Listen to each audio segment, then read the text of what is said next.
This is Mina Barsoom with CDOCS, and welcome to the tip of the day.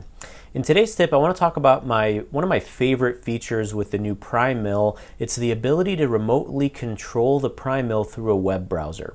So the way you're going to want to do this is by typing in the IP address of your Primemill, followed by a semicolon and the numbers 50926. That's technically the port number to access the Primemill. So what you see on the screen here, this is a Chrome browser. I've typed in the IP address of my Primemill, followed by 50926 with a colon separating them. And the beauty of this is now I can go ahead and control my Primemill, so I can show you various different functions and features in the Primemill. Here's how to find the IP address by clicking on the settings button. It will show you your network IP address in the settings button on the machine, but everything I'm doing right now in that browser is happening directly on the Primemill. So my team likes to do this when they are doing their end of day duties, remotely washing and running a cleaning cycle, and perhaps even just pre-programming in the blocks that are going to go in once we start milling. So it's a nice feature to be able to use a browser to control your Primemill.